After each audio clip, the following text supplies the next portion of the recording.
parte da torcida aplaudiu ali, acho que reconhecendo o esforço ali na reta final, e talvez até o fato de ter chegado numa decisão, que acho que não tira o mérito do Vasco, mas eu acho que foi decepcionante, acho que frustrante é o termo que representa muito e simboliza o que foi realmente esse jogo do Vasco, não só pela derrota, porque perder faz parte do esporte.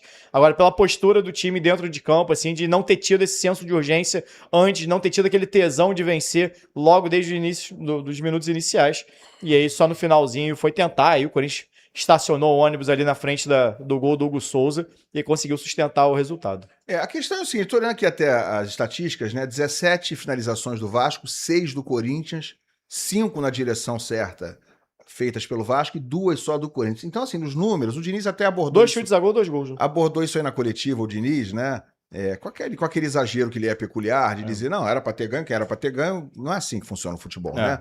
Mas não tem problema a gente registrar quais são os números. Eu acho que os números, de fato, mostram que o Vasco finalizou muito mais, o Vasco teve muito mais a bola, o que dá a entender que o Vasco teria possibilidade de vencer o jogo. Esse negócio de merecer, quem merecia, porque esse negócio que o Diniz usou ali, ficou até um pouquinho feio falar isso, mas ele... Mas olha a chance do Corinthians. Olha o nível da chance do Corinthians. O Corinthians teve as chances mais claras, né, no jogo. Ele podia ter feito 2-0 ali o Yuri Alberto. Poderia ter faria 2-0 e ia deixar... Não você fechar, mas ia ficar muito encaminhado no primeiro tempo. Foi logo depois do primeiro gol, ele perde uma chance jogando ali no contra-ataque, nas costas da já defesa. Muito clara a estratégia do o Vasco ia ter que sair. Então a chance até do Corinthians conseguir ampliar seria até maior. É o que eu falei. A estratégia do Dorival, se foi lá... perfeito. O Dorival falou, né, que foi surpreendido pelo Fernando Diniz. Eu acho que dessa vez o Dorival foi quem surpreendeu o Fernando Diniz, o que não é tão difícil assim, né? Porque o Fernando... Sem nem ser uma surpresa o Fernando Diniz tomar esse gol volume assim, de bola né, nas costas. Exatamente, nas costas da... Não deveria ser uma surpresa. Da defesa não deveria ser uma surpresa, mas assim, eu esperava pelo menos que o Vasco estivesse um pouco mais preparado, porque também estava claro que essa seria a estratégia do Corinthians no Maracanã. E além da falta de urgência, eu acho que alguns jogadores, por exemplo, Felipe Coutinho, são jogos assim que o Felipe Coutinho precisa chamar a responsabilidade. Discreto, né? Discreto. E não chama a responsabilidade. Não foi só discreto no jogo decisivo de ontem. Ele é discreto na maioria dos jogos decisivos assim do Vasco. Então, aí eu vi muita gente falando, o Ryan não fez um grande jogo. O Ryan ainda é um menino, tem 19 né? anos. Tem 19 anos. Mas ainda criou uma chance clara no primeiro tempo. Pra mim, ele e o Gomes, né, foram os que mais tentaram de alguma forma, mas estavam muito sozinhos. Então, acho que nesse tipo de jogo, é o tipo de jogo que o Coutinho precisa chamar a responsabilidade, e ontem não apareceu.